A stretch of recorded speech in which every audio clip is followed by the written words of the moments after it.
2 years on from being fired as Prime Minister. Well, may we say, God save the Queen. Because nothing will save the Governor-General.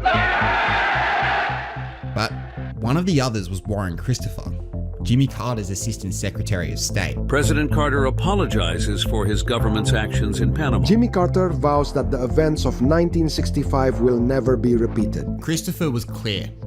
He was speaking on behalf of the president. And according to Carter himself, America would never again interfere with Australian domestic processes. But I wonder if you can spot the controversial word.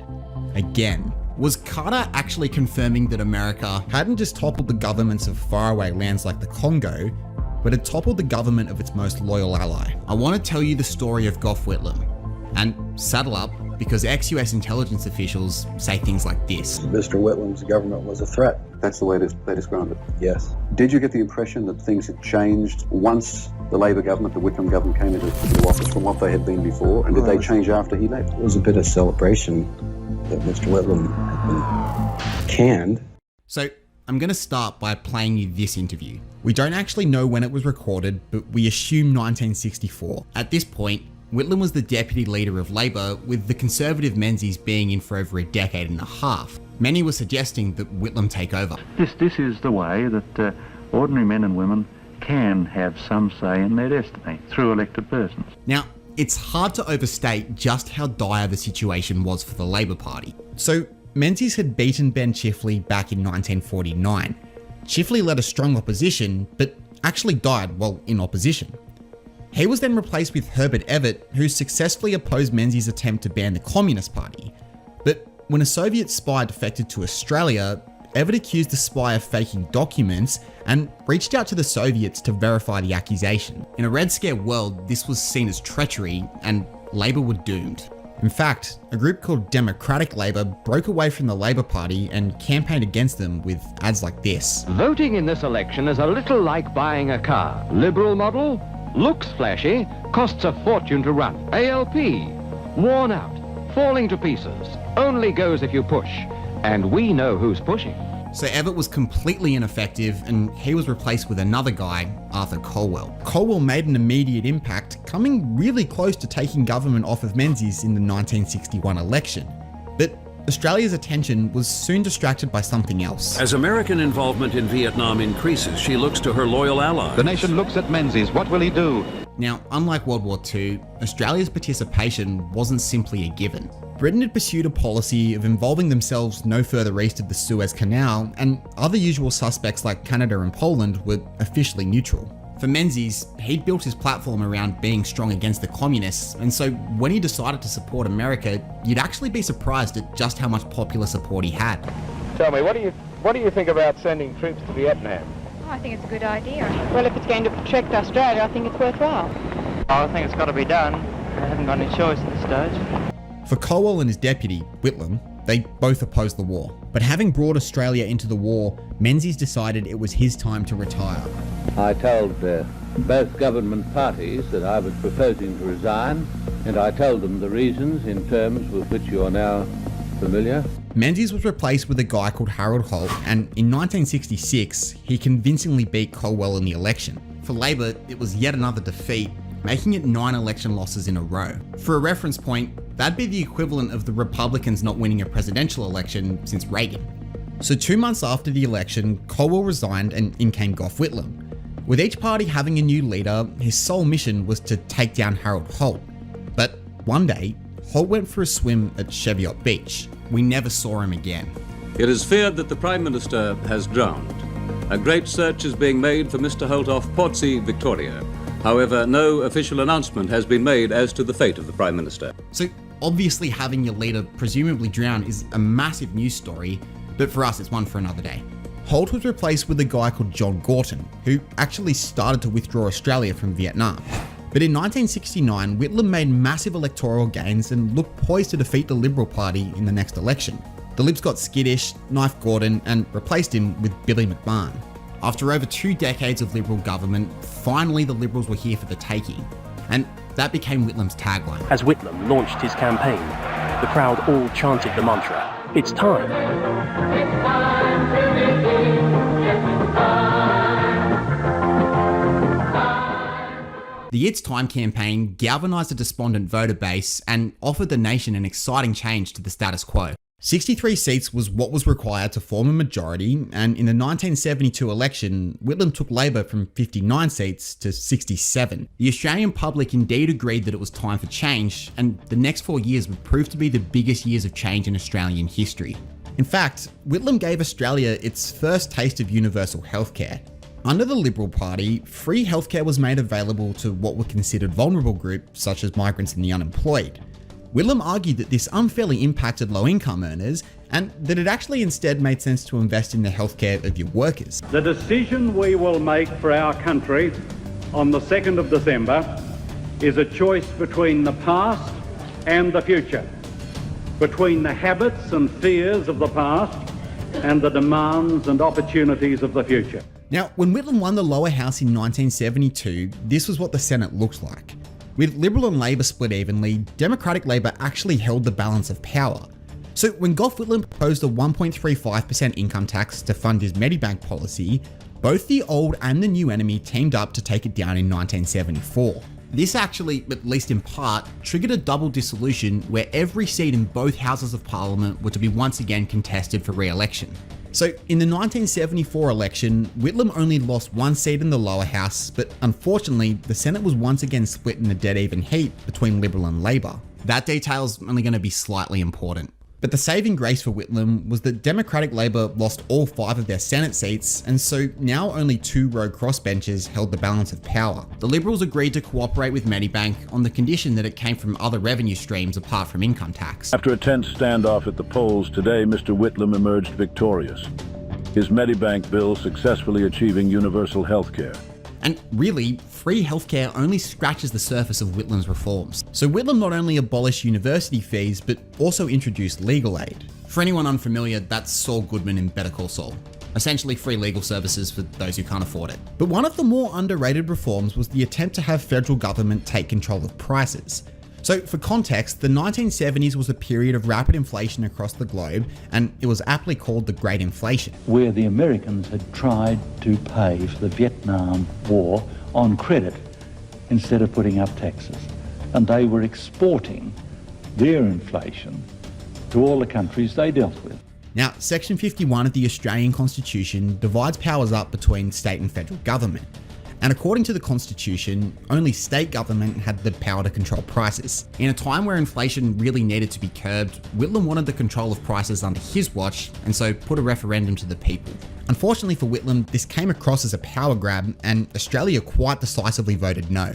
Still, this signalled Whitlam's intent to redistribute wealth to Australian workers rather than into the profits of companies. In terms of what actually was in his control, he could pay federal government employees much more. With working for the Australian government now far more lucrative, private companies would have to pay their workers better to keep them. Under Whitlam, wage growth reached nearly 33%.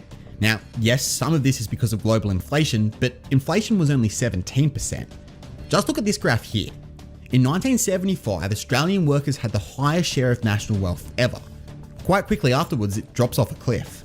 Whitlam also removed God Save the Queen as the national anthem, instead holding a survey on what the new one should be. The winner was Advance Australia Fair. Real missed opportunity. But the Whitlam government didn't just stop removing God Save the Queen, actually abolishing knighthoods altogether. Whitlam was starting to make his agenda very clear. He'd do things Australia's way. Australia decides it knows better than the very nation that rescued them in their darkest hour. The ANZUS Treaty remains nothing but a mockery. So some have made the argument that the CIA wanted to coup Whitlam for enacting what you could call more socialist policies. I think that's just plainly untrue, because the CIA really couldn't care less about what we did with our domestic policy. Take China for example. Having long recognised Taiwan as the legitimate Chinese government, in 1971 Nixon started to make moves to instead move towards the communist mainland. After Mao fell out with the Soviets, Nixon felt the enemy of my enemy is my friend, and made secretive moves to meet with Mao through Pakistan. But here's the crazy thing. Gough Whitlam had already made that exact move. From opposition, Whitlam had visited China in 1971, and when his government came to power in 1972, Whitlam normalised relations with the PRC. For reference, Nixon visited in 1972, but America wouldn't normalise relations until 1979. So Gough Whitlam was pursuing something of a truly independent foreign policy, and in this respect, was actually ahead of America. Whitlam also formalised the independence of Papua New Guinea from Australia. I cannot stress too often that the decision for independence is not only a decision about Papua New Guinea, it is about Australia and Australia's view of her own proper role in the world. To much opposition within Australia, Whitlam supported Indonesia's annexation of East Timor, arguing that they were too small for self-government. Now, this was particularly controversial with much of his voter base, considering he had the exact opposite stance on Indigenous issues, abolishing the assimilation policy to instead give Indigenous self-determination. So, if the CIA couldn't care less about Whitlam's domestic policy, and in some instances were actually following Whitlam's lead on foreign policy, what motive could they possibly have to knife him? Well, Whitlam penned a pretty controversial letter. So, at the end of 1972, America was withdrawing from Vietnam and negotiations were stuttering. In order to bring the North back to the table, Nixon ordered strategic bombing in North Vietnam, killing an estimated 1,624 civilians. So Whitlam penned a letter to Nixon criticising them for the bombings. Not so much from a moral perspective, but more from a strategic perspective, saying that it won't bring them to the table to negotiate. However, his Minister for Overseas Trade, Jim Cairns, was far less shrewd, calling it totally and completely unjustifiable. For Nixon, Whitlam had crossed the line of brotherly criticism and so cut off communication with him. Whitlam last visited the White House in July 73, and on that occasion relations between Washington and Canberra were at their lowest ebb. 3 Labor ministers had personally attacked the former American president, Mr. Nixon, and Mr. Whitlam had referred to the parlous state of the American presidency. It's actually crazy to think that our Prime Minister was given the silent treatment. When Nixon was ready for communications to once again begin, it had to be on their terms, with National Security Advisor Henry Kissinger saying in 1973 that Whitlam needed to be, quote, kept in line. Yeah. In 1973, Whitlam's government also faced this issue. Sydney has been put on high alert after right-wing Croat nationalists bombed the Yugoslav tourist agency in George Street. So in 1973, the president of Yugoslavia, Josip Tito, was making a state visit to Australia. However, before he arrived, the Yugoslav tourist agency was bombed by right-wing Croatian separatists. For decades after World War II, there was heaps of Croatian migration to Australia. Like when Australia played Croatia in the 2006 World Cup, there were literal cousins playing against each other, and the Croat player who famously got 3 yellows was actually born and raised in Melbourne. However, Whitlam's Attorney General, a guy called Lionel Murphy, felt as though our intelligence organisation ASIO wasn't concerned enough about the risk of Croat violence to Tito. Murphy felt as though they were so focused with left-wing communist terror that they were actually ignoring the threat of right-wing terror as well, and he took pretty decisive action. In quite unbelievable scenes, Lionel Murphy just skibbidied into the ISIO headquarters in an unprecedented raid. Given that the CIA and ASIO were frequently intelligence sharing, and by intelligence sharing I mean that we were giving heaps of info to them and not necessarily getting that much back. And so Murphy's raid on ASIO wasn't just perceived as a message to Australian intelligence, but to the CIA too. For them, this had the potential to compromise operations. And so if all of that wasn't enough to worry about for America, there was also the Pine Gap issue. The highly secretive Pine Gap spy base could be at serious risk of closure. The Prime Minister made it unclear as to whether he would renew the US lease for the base. So many of you would have seen the video where Friendly Geordies and Boy Boy tried to sneak into Pine Gap. Well, the base doesn't want you here. Okay. So you'll have to exit. What goes on in here? Well, they don't tell me that. I'm not important enough. Essentially, it's an American spy base that's right here in the middle of the outback. It was set up in 1966 to monitor missile tests in Asia. However, Kissinger used it to carpet bomb Cambodia and Vietnam and failed to inform Whitlam that he'd issued a DEFCON 3 alert to the base during the 1973 Yom Kippur War. The key issue was that the lease was up for renewal in 1977, and Whitlam wasn't exactly always warm to the idea, even saying to Parliament that the Australian government takes the attitude that there should not be foreign military bases, stations or installations in Australia.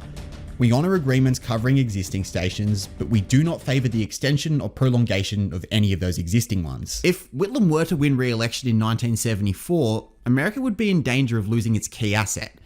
James Jesus Angleton even said this. And when we saw this Whitlam government come into power, and this Attorney General moving in, barging in. We were deeply concerned as to the sanctity of the information. But if you want to get rid of a foreign leader, it actually isn't just as simple as rocking up and assassinating them. For instance, the CIA unsuccessfully tried to assassinate Patrice Lumumba by poisoning his toothbrush, while unsuccessful in assassinating Castro in the Bay of Pigs invasion, and in a post-JFK world, the House and Senate were now starting to look into CIA abuses of power. In other words, a coup would only really be possible if other circumstances turned against Whitlam. And the Senate proved to be that issue. As the Senate waits in nothing but complete deadlock, the opposition leader says he'll only block supply if Whitlam's government were to commit a reprehensible act.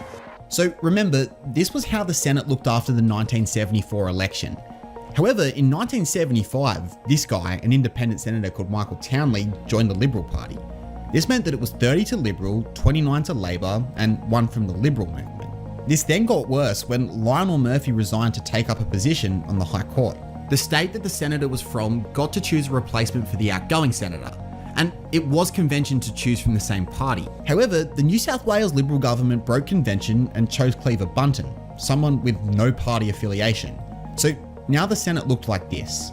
But once again, things got even worse. The Queensland Senator Bertie Milliner has died. All eyes turn to Premier Joe Bjelke-Petersen to choose his replacement. If he breaks convention, Whitlam's government will be in tatters. So a Queensland Labor senator called Bertie Milliner actually died, giving the ultra-conservative Queensland Premier Joe Bjelke-Petersen the power to choose his replacement. While Bjelke-Petersen did choose someone from the Labor Party, he chose a factional enemy of Whitlam's called Albert Field. So now it looked like this. Field was actually willing to vote against Whitlam, giving the new opposition Malcolm Fraser a majority in the Senate. Whitlam actually took Field to the High Court, and while this happened, Field agreed to stand aside. However, that reduced the number of senators down to 59, and with Fraser now having 30, that was still a majority. It is the first time that the members of both houses have sat together as a single legislative body. Fraser now had the power to torpedo Whitlam's government at any point. However, Fraser said he was waiting for, quote, reprehensible circumstances. In 1975, he got them. How's this for a news story? The Australian Prime Minister could very well be sunk by Pakistani money that was linked to the assassinated King of Saudi Arabia, King Faisal. Okay, so there were 2 main scandals that led to Fraser blocking supply, both involving Jim Cairns. Now, he'd been moved from Minister of Overseas Trade to now Treasurer. And while Treasurer, hired a new secretary with no experience, Junie Morosi. Yeah, you can probably see how this one ends. But remember, Cairns was the treasurer, and a married man might I add, and so people accused him of being far more concerned with philandering with his secretary than actually managing the economy. Though the affair wouldn't be confirmed until later, Whitlam was repeatedly asked about the appointment, and his mantra remained the same. Cairns ministry, Cairns decision. But the second scandal involving Jim Cairns also involved this guy, Rex Connor. He was Whitlam's Minister for Resources, and in 1975, he wanted to nationalise the mines. The theory was that they were our collective resources, and so their profits should be shared across the nation. Now, you can't just click your fingers and say, I own the mines. In a society of fair commerce, you actually have to buy majority ownership in the companies that are doing the digging. Again, remember, this was the Great Inflation, and so the government couldn't just go into deficit and print off more money to buy ownership. Instead, it needed a loan, and Rex Connor found a guy called Tirath Kemlani. The disgraced Tirath Kemlani is set to come out to Australia and plead his case that Gough Whitlam knew all along about his blood money. So Tirath Kemlani was a Pakistani financier who could hook up Rex Connor with the cash, $4 billion to be specific, to go ahead and nationalise the mines. Now, for big foreign loans like this, it had to go through the Loans Council and the Treasurer's Office, who, remember, was Jim Cairns at this point. Cairns approved the loan, but did not go through the council and then lied to Parliament about going through the council.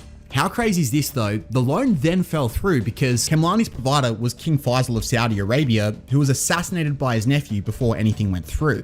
When the news broke, Whitlam fired Cairns as treasurer and ordered Connor to pull the plug. Connor kept going in secret, and so Whitlam then fired him too. Not only did Whitlam's cabinet lie to Parliament, it also seemed as though Whitlam couldn't control them. It then got even crazier though, as Kemlani then came out to Australia and said that Whitlam was in on the loan the whole time, and at one point was interviewed by a young John Howard. My standing was very good in Middle East and in the world where the monies are given in large sums, loans or other things, because I was dealing with the commodity for the last 10 years. You see. So this is in fact the first real loan that you've been engaged in as a money broker? Yes.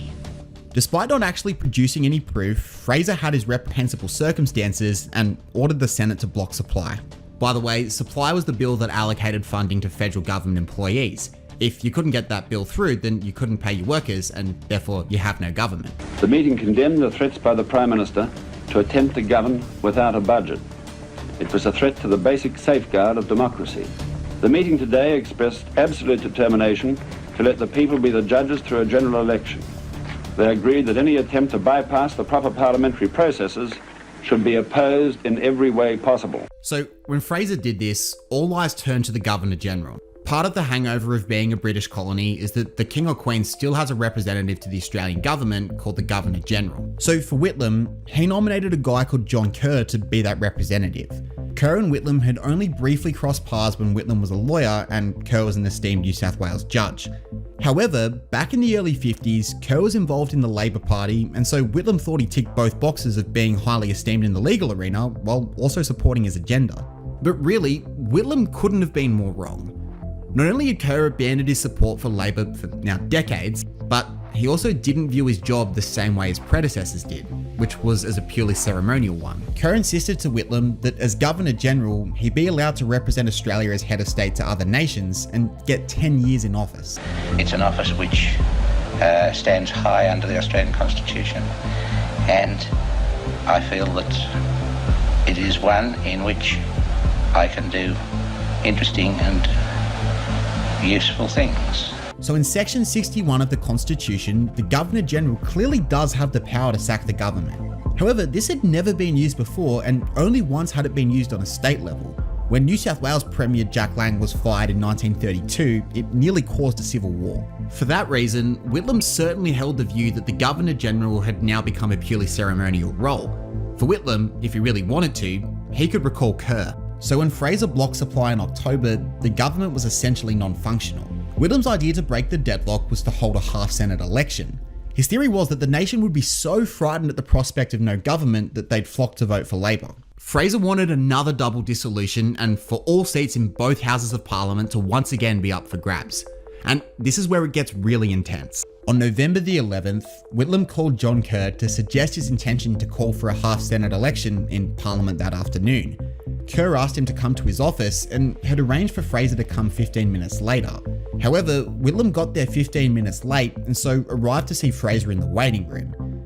At this point, he knew what Kerr was about to do. Incredible news coming out from the capital. Gough Whitlam has been fired. The Governor-General, to Her Majesty, has made the controversial call to sack the Prime Minister. So Kerr dismissed Whitlam's government and ordered Fraser to make a new caretaker government until new elections could be held. Crazily, that afternoon, Fraser put his supply bill to the Senate and Labor unanimously passed it because they still hadn't gotten the news that Whitlam had been fired. At the same time, literally while Whitlam was meeting with Kerr, the lower house passed a motion of confidence in Whitlam. The Speaker of the House, Gordon Scholes, wanted Kerr to pass that on to the Queen, but Kerr refused to meet with Scholes. When Scholes went straight to the Queen's Secretary Martin Charteris, he said that it wouldn't be proper for her to intervene. So Whitlam never got that half-Senate election, and instead of being able to go to the polls on his terms, it was Fraser who instead could take the upper hand by simply saying, look at all of this chaos. I mean, just look at this ad. Australia, you've been sleeping, brought down to your knees. We've lost a lot of living in the dark of these 3 years. We can look towards the future and the way things ought to be. Turn on the lights, Australia! So suffice to say, Fraser smashed Whitlam in the 1975 election. I mean, just look at this 30-seat swing. Crazily though, Whitlam actually accused Doug Anthony, the leader of the National Party and Fraser's coalition partner, of being on the payroll of the CIA. But before I get there, ad rev for Australian history videos isn't exactly the most lucrative stream of income. In fact, some videos actually run at a loss. But that's no reason to abandon Australian history. At Mr. M History, we are the loyal 30-odd thousand people or so that have chosen to follow Edmund Barton over Piers Morgan. In order to keep making documentaries like this, we actually can't just rely on AdRev. For that reason, we've set the 10 plus Prime Ministers in 10 days challenge, where we actually walk you through the first 50 years of federated Australian history with lectures and activities. Not only that, but you actually get to shout out a message on the pod and influence the official poll as to who Australia's best Prime Minister was from 1900 to 1950. It's $20, these are some of the reviews, click the link in the description to sign up. Anyway, the first reason why the CIA theory has legs is because of a guy called Christopher Boyce. He's most famous for having a movie made about him called The Falcon and the Snowman, a story of how he started to sell US secrets to the Soviet Union. But according to Boyce, he only sold the secrets to the Soviets because he was becoming increasingly disillusioned with the state of American intelligence. And it was actually his discoveries around Whitlam which caused that initial disillusionment. The executive agreement meant that all information was to be shared between the American government and the Australian government. And along came Mr. Whitlam. When I went to work for the project, the initial security briefing that I had, I was told that in fact we weren't going to live up to that agreement and that we hadn't been, and that there was information that was being withheld, and also that the Argus project, which was the advanced rhyolite project, was to be hidden from Australians. So Boyce worked for a company called TRW, an aerospace and weapons contractor closely affiliated with US security. Essentially, he was based in Los Angeles and got messages from Pine Gap. And just listen to the way he said his colleagues spoke about Whitlam. Even though the bases were in Australia? Well, yes, Mr. Whitlam's government was a threat. That's the way they described it? Yes. Did you get the impression that things had changed once the Labor government, the Whitlam government, came into office from what they had been before? And did they change after he left? It was a bit of celebration that Mr. Whitlam had been canned. But simply having a motive isn't proof of anything. To be honest, I'd be really surprised if the Americans weren't talking about Whitlam in that way. To prove a conspiracy, we need to link the actions of US intelligence to the actual outcome. Did they talk about how or why he was forced out? No, but there was references to your Governor General by the Central Intelligence resident there at TRW in the Rhyolite Project. They called Mr. Kerr, our man Kerr. What, the CIA man said that? Yes, Joe Harrison said that in the security area one time I ever heard that. You heard that correctly. I mean, he might be the only American you've ever heard to use the term Governor General. But Boyce very strongly made the allegation that his colleagues spoke fondly of Kerr. And Boyce would apologise for a lot in his life, particularly his theft and rash anger as a young man. But in 2014, he doubled down on this statement. I thought your Governor General, when he finally pulled the plug on Whitlam, I thought he was a CIA, flunky. I thought, and he was greatly admired in the project. I mean, the CIA resident there, Joe Harrison, was walking around calling him our man Kerr. Ultimately, Boyce finished the interview by saying that he was certain that a coup happened, but that he just couldn't prove it. To me, that was a coup. You Australians can call it whatever you want, but I cannot sit here and prove it, but I believe it. So this guy right here is a guy who actually has quite little search results on Google, Marshall Green. He was previously the ambassador to Indonesia, but in 1973 became the ambassador to Australia. What's also fascinating about him was that he had a nickname, the Coup Master. Just weeks after landing on the ground in Indonesia, the CIA supported Suharto in not only dethroning Sukarno, but in also executing anywhere between 500,000 to 2 million communist affiliates. Well, according to what I've heard, Marshall Green told Whitlam that he was concerned that I, as Deputy Prime Minister, the second person in Australia apparently, would find out what those bases were for. Apparently only one had to know, and that was Whitlam. But what role did Green have in ousting Whitlam? Well, according to one of Whitlam's ministers, Clyde Cameron, almost every country he ever went to had an uprising. And in 1983, he said Australia was no different. You can look at the video on the ASO website. I can't play it for legal reasons, but link will be in the description. But more than that, the late great John Pilger actually wrote of an incident where Cameron claimed that Green had been even more direct. In response to Labor's attempt to nationalise the mines and therefore threaten the profits of US multinationals, Cameron alleged that Green said we would move in. What you might not know was that after Whitlam's victory in 1974, Nixon had commissioned a report, most of which is still heavily redacted, on investment prospects in Australia. In November of 1974, Green had lunch with Rupert Murdoch, where Murdoch predicted that Whitlam would be finished in a year due to Senate issues. Whitlam's minerals policy actually threatened a business venture of Murdoch's, which was a joint venture with BHP to build an alumina refinery. In early 1975, Murdoch ordered his editors to quote-unquote kill Whitlam. Gough Whitlam, more like Cough Spitlam, communist scum. So the next man in focus is actually the president himself, Jimmy Carter. After Watergate, Gerald Ford took over the poison Republican chalice and lost to the Democrat Carter. It's a new era as Carter apologises for the sins of US intelligence's past. According to the president, America will uphold the sovereignty of other nations. Now, Carter's pretty well known as a president that sought to curb the influence of the CIA, and in his first year in office, went on something of an apology tour to atone for the sins of their past. So at this meeting in 1977, where his Deputy Secretary of State Warren Christopher, his ambassador to Australia Philip Alston, Whitlam's private secretary Richard Butler, and of course, Whitlam himself. According to Whitlam, these were the key takeaways from the meeting. Firstly, Christopher made it clear that he was communicating on behalf of the president. Secondly, Carter respected the democratic rights of its allies. Thirdly, that Carter would work with whatever government was elected. And finally, that America would never again interfere with Australian domestic processes. Of course, what's most notable is the use of the word again. Alston died in 1998 and never commented on the issue. However, in 2007, Christopher confirmed the meeting and made no attempt to rebut Whitlam's account.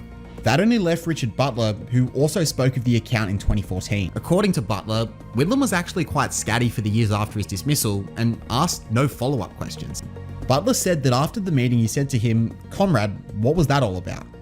With Carter approaching 100, there's a great likelihood that the intention of this meeting will die with him. But there's still even more. It's one of Australia's biggest mysteries, involving drug trafficking, money laundering, CIA spies, and claims of murder. The collapse of the infamous Nugan Hand Bank wiped out tens of millions of dollars. So Frank Nugan was an Australian guy who co-founded a bank with an American called Michael Hand. Aptly, it was called Nugan Hand Bank. Now, a number of high-profile Australians, including the former leader of the New South Wales Liberal Party, John Dowd, have accused the bank of circulating money for drug lords and the CIA. Their staff was also stacked with old CIA workers, including the ex-CIA director, William Colby. As a really interesting footnote, Michael Hand actually murdered Frank Nugan in 1980, and then he went missing for 35 years. That was until he was found in Idaho in 2015. Michael John Hand, lost contact, 60 Minutes Australia. We've been looking for you for a long time, sir. I mean, how on earth did that work as a disguise? But what does this have to do with Whitlam? Well, the American journalist, William Blum, author of Killing Hope, has actually argued that the CIA used Nugan Hand Bank to launder $2.4 million into the Liberal Party for the 1975 election. Not only that, but when the New South Wales Attorney General Frank Walker launched an attack on the crimes of big businesses, Nugan Hand then opened a Swiss bank account in his name and blackmailed him with leaking that information. In 1980, the bank collapsed with about $50 million of debt. Either this was the most incompetent bank that you could run, or it was never really meant for profit. But there's also one other actor I want to discuss: the Crown. For several years now, academic and Gough Whitlam biographer Jenny Hocking has been trying to get her hands on the secret letters that were written between the Queen and Sir John Kerr at the time of the 1975 dismissal. But before I get there, I do just want to let you know about the Mr. M History podcast as well. I don't know if you've had the experience of listening to a history podcast where just 5 minutes in, they've gone on an extensive monologue and you have well and truly zoned out. On Mr. M, we've got Ben and PY, who are just average Joes that keep me accountable and ask the questions that the audience is thinking. The French probably want the harshest penalties, right? Correct. Because they've been they were the closest the worst to it. hit, right? Yeah, Because they never really got to England. Well, they surrendered in World War II. Yeah. Well, you were still thinking about which way, weren't you? We've got over 50 topics that you can look at wherever you get your pods. Now, when it comes to the Royals, I really do want to make one thing clear. I'm Team Piers Morgan, and so that actually might cloud my view. But to actually defend them here, remember that John Kerr was looking to wield a power that many considered to be extinct. To make such a big move, he needed some validation, and so he went looking to the Crown. What's really interesting is that a historian from the Whitlam Institute, Jenny Hocking, sought access to Kerr's letters to the Crown. By Australian law, this was possible after a 30-year waiting period because it no longer compromised national security and could give us some pretty juicy history. However, the National Archives opposed them being made public on the basis that they were personal rather than government documents. The case went to the High Court, and the court sided with Hocking and basically said, "Show us the emails." Jenny Hocking then wrote a brilliant book called The Palace Letters. Now, there's heaps of examples that you could choose from, but I want to draw your attention to just a couple. The first came from correspondence with Prince Charles. So Papua New Guinea celebrated independence from Australia on September the 16th, 1975, exactly 1 month before Fraser blocked supply.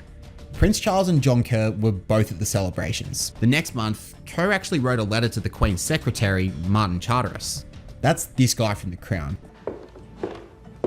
Martin, you've worked at the palace now for what, 3 years? I'd have thought that long enough for you to know the ropes, understand the rules, the way things are done. I think I do. Manifestly not. In the letter to Charteris, Kerr recounted a conversation with Prince Charles where he said he was weighing up sacking Whitlam. Remember, this was still a month before supply got blocked. According to Kerr, Charles gave him assurance that if Whitlam fired him first, the Queen wouldn't necessarily have to accept Whitlam's request to recall him from duty. Not only that, but in letters between Charles and Kerr in March of 1976, Charles congratulated Kerr on taking, quote, right and courageous action. Remember, this was just months after Charteris had said that he wouldn't read the lower house's vote of confidence in Whitlam because that would be breaking neutrality.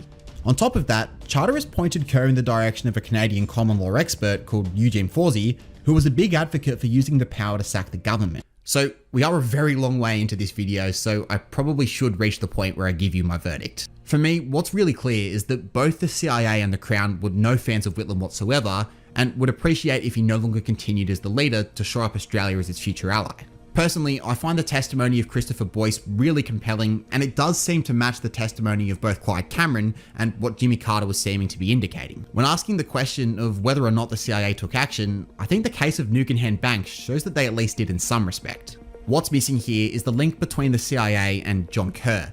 Apart from him being called Our Man Kerr, there's no silver bullet which actually links the CIA with Kerr's decision to fire Whitlam. Look, I think they probably did, but we don't yet have the documents. What I'm much less convinced of is that Australia otherwise would have voted Whitlam back in. Murdoch has never needed the CIA to take down an enemy of his. Whitlam's cabinet seemed to function in a pretty chaotic way, and for a long while, Fraser was well liked in Australia.